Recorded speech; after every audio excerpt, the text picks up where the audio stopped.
Table Talk on IXE Parent Network. We're mothers, we're around the table, we're talking positively, we're discussing issues that will help to empower parents. Our focus really is on finance, early years, motivating young people, building solid relationships, because we believe that empowered parents equals successful children. Now, in terms of my colleagues, Nova is a relationship expert. She's an author and a speaker. She's known as the Chief Wise Wife. And we have Ida, who is a midwife, an expert in childcare. She also has 2 nurseries, and her kind of key focus is on early years, and she's successfully raised 2 boys as well, three young men, so she has a lot to tell us. And Charmaine here is an author and a speaker, and Charmaine her focus is on finance and budget, and she also has raised 2 boys. In fact, Nova is the person who's got the girls. Yep. Yeah. All girls. We're all boys here. Yeah. So today we're actually focusing on finance, the importance of goal setting when it comes to finance. Now, Charmaine is going to be starting us off. Charmaine, I recall growing up, and I don't think I've ever set goals in terms of financially. How does that work, and why would it be important for people to do that? Because I think that's a bit alien, this idea of just focusing on your finance and setting some goals for the year. Well, for me, I think in terms of finance, if you don't set goals for where your money is going to go, it will just go anywhere. And once it's gone, it's gone. So I think if you give your money a purpose for where you want it, then you know exactly what you're spending, why you're spending it. So it's taking control of what you have and being a good steward of your finances. I think one of the issues we're having now is that where the property prices are so high, to actually save for a deposit is near on impossible. But I think if you start from early as possible, there are some things that you can do to say where your money is going to go. So whether it's a holiday, or whether it's a new car, or a conversion of some sort, or renovation within your home, if you know what you want your money to do, I think you're more likely to have more control of it. Okay, now that's quite interesting. So when we're thinking about, okay, Christmas is up on us, we're in that Christmas season, we had the whole Black Friday kind of issue, and now it's going to be the New Year sales. How do people control themselves? Because we've been paid a certain point, and now we're not going to be paid till the end of January. How do you kind of stop yourself from feeling that pinch in January, would you say? I would say it's self-control, bottom line, self-control, because yes, you've got the salary that you paid for November, and then you get paid a little bit earlier in December.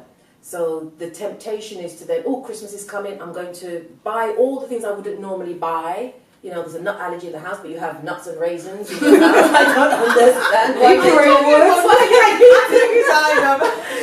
why do you have to buy the nuts and raisins when you wouldn't end the year round? For visitors. Yes, and then you have the huge tin of quality streets and celebrations when you're supposed to be on a diet. So it's kind of like, why are you buying these things just because it's Christmas? So we kind of get a little bit carried away with the glitz and the glamour of everything. But for me, it's in terms of whether you have a large family or you have a lot of visitors coming in, stick to a budget. One of the things that most of the offices where I've worked in, around about Christmas, they have what they call a secret Santa, where you pick a name and then you have an amount that you will spend up to a certain amount, an agreed amount. If you can actually do that in your home, in your own, and say, well, okay, £5 the maximum or £10 the maximum for you. I'm not saying husbands, stick to £5 or wives. I don't want any kind of, marital unrest during this Christmas season. Yeah. But stick to the amount that you know is affordable. Okay. And you're literally saying to yourself, okay, I've got 5 nephews and I've got, 6 godchildren, not me personally, but just as an example. And you want to get something for each one. Well, stick to an amount and get something that's practical, that can be used. However, if you're good with your hands, make things. So it's kind of like planning months ahead. I mean, Oxford Street is ready from October.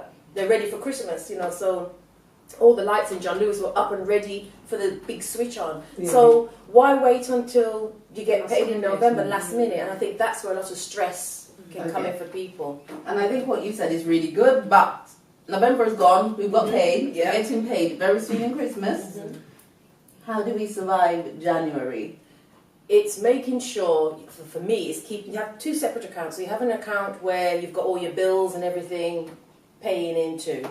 So a practical thing that I would say is that, I mean, I know not all households do this. So, some have, husband has his amount and the wife has her amount. Some people have a joint account. But I think if you have an account where all your bills are being paid, so you have your salary paid into it, and then you take out an amount so that you know that when the bills are due on the 8th or the 15th or whatever date, the money is there. So you only take out, and you have within that separate account an amount, and you stick to that amount. Okay, So so I mean, I like what Charmaine is saying. Practically, Ida, do you have how do you manage your budget around Christmas time, January, or don't you manage your budget? I try and make one. No, seriously. When our children were very, very young, we did exactly what Charmaine did. You give them £5 each to buy their brothers a present.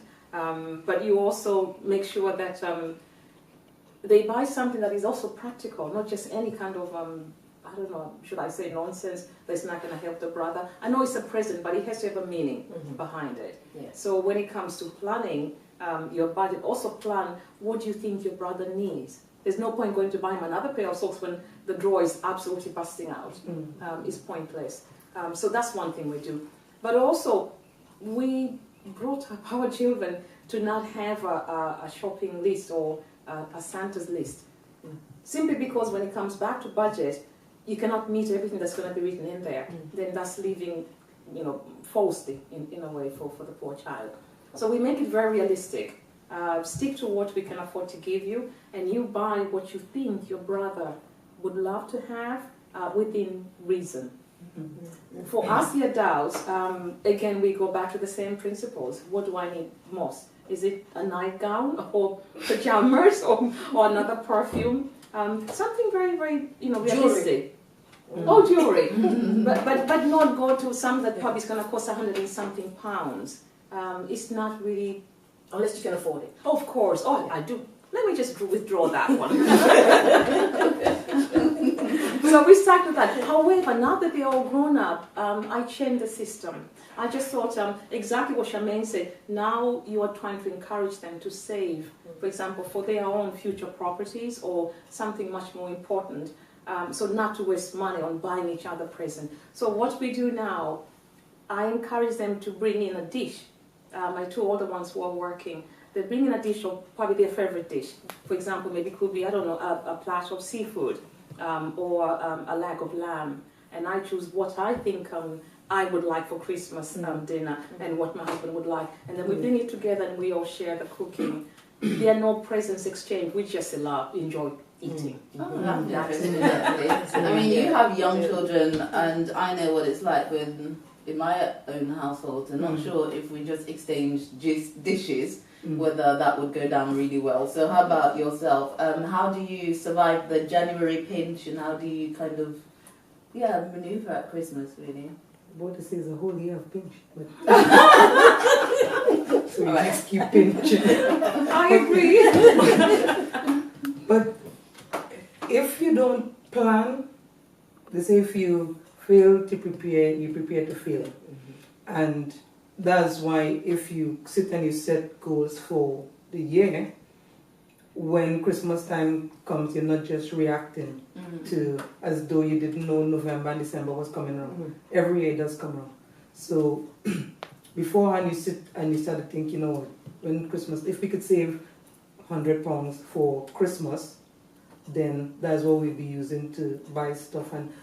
But when it comes to buying presents for the children, as Ida was saying, you buy things that they need and not I want, because children always think they want, and then you give it to them 2 minutes later, they forget about it, they want something else.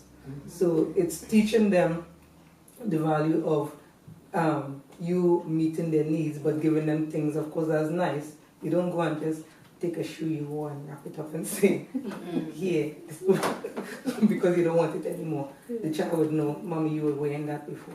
You understand? I mean, it's an older child, but anyway, bottom line, all seriousness, do things so that one day it's practical and you're not overstretching yourself, and then the next month, so January, you're saying things that cause the children to think that you never have money. So, for example, where am I going to get the money from? I spent everything here. Because when you say those sort of things, you're kind of almost saying, it was all right because it was a special occasion, but now we're back to poverty. Yeah. Or you're pleading poverty all year round, and Yeah, then come and January, then- come December, you know, the trees Have all you want. have everything, and it And doesn't then- matter. yeah. Then, you know, throw a caution to the wind. It's mixed messages. It's unrealistic then, for Yeah, sure. but I was watching one of the rare moments of watching TV where Jamie Oliver was actually preparing, and I'm going to have to try it. I don't know who I'm going to give it to, but he did lemon and salt, and it was like a big jar. So he's actually giving people things that they could use, which were inexpensive, Practical, because yeah. you can get, you know, a bunch of lemons depending where you go for £1. Yeah. And the jars, they're not very expensive, but there's the seal type jars, so you can actually make things for people. Yeah. And I think that to me That is would more be good. personable. Yeah. Yeah. We It do gives it that that. extra touch. Yeah, you We make Yeah. things. So, well, you know, that's great to kind of get some insight into what happens at Christmas in different households and how they budget and stuff. And surviving, Christmas is over. How do we survive? How do we plan for the year, Charmaine? For me, financially. Financially, one of the things I used to do when my children were younger was get together with other mothers and families who were also feeling the pinch, and we actually bought in bulk. Okay. And what we actually do is very early Thursday morning, if you go to Smithfields, if you're Yeah. living anywhere near London, and we would decide how much we wanted. So who wanted meat, who wanted chicken, decide what you want and an amount that you're going to put towards. And then we would take it in turns to actually drive down to Smithfields and buy X number of boxes and literally split everything. And you stock up your freezer. And then we did the same thing with Spitalfields and Billingsgate. So there were a group of us, and we would each go and we'd take it in turns. We didn't have, I think, like every quarter or something like that. So it literally was a case of, you know, 1 month I may not need anything, but another month I might need more. So we did it that way. So we bought in bulk. Under my stairs was always full of something, toilet rolls, whatever. And people come, oh yes, take the toilet rolls. We went to Costco, so we would have a card, a Costco card, and we would split the amount, the yearly cost, and then we would all go and we'll buy the toilet rolls, the kitchen rolls, you know, the ladies' things that we need. So the kind of practical things that you're always going to be needing, and we split the cost of it. So that for me was all year round, because I think 1 year I bought toilet roll twice for the year. Oh, You know, because you're always going to Which is sounds toilet roll. exactly what my husband does. He's going to Smithfield, and now my eldest son is doing the Yes, same you do, thing. because you're actually they buy saving a more. whole leg of a whole Yes, lamb. They that's buy it. in half and quarters, That's and they it. share with the And friends. share it with friends. And so you do that, and definitely around this time of year, buy rechargeable batteries. So the initial outlay is expensive, but you have the machine, Yes. and you have the different sizes within the machine, and you buy that. Because you find that whilst Duracell do last long, once they're dead, they're dead. But if you're buying gadgets that Practical. need batteries, buy battery recharge and the rechargeable batteries that go with it, and you charge it. But you know, then you have like 2 sets. So whilst one's lot's being used, you then have another one that's there. That's another way of saving money year round that we did. That's very interesting actually, because I'm thinking that you've even given me some ideas. Ladies, I'll be coming to you with get your money's out and we're going to Billingsgate. But just if you can just give us, you know, you're the expert in terms of finance and budget, 3 take-up points that you would like people to think about. So these are the last 3 points. And when it comes to goal setting, what 3 things would you say please do? I would say definitely have discipline, have a goal, get together with other people, because we're all struggling in some form or fashion. And so if you come together and be honest, I don't know how Nova's making out, I don't know how you're making out, you don't know how I'm making out, but let's just say, you know what, yeah, we're all doing good, but there are some of these struggles. So if you come together and have it like a community. Okay, is that point 1 or 2? That's point 1. So Okay. you have your coming together. Okay, That's great. 1. Basically you're sharing everything. Point 2, be disciplined. Know where you want your money to go. Okay. And definitely 3 is, what would 3 be? 3, I would say, don't try and keep up with the Joneses. Okay. Yes. You don't know how the Joneses are managing. Okay. That is fabulous. But the name is Nadine Jones. Mine is not Jones, yes. But thank you very much, ladies, for sharing, and thank you very much, Charmaine, for your financial points. There was some food for thought. There was some really important information shared. So thank you very much. Welcome. Thank you.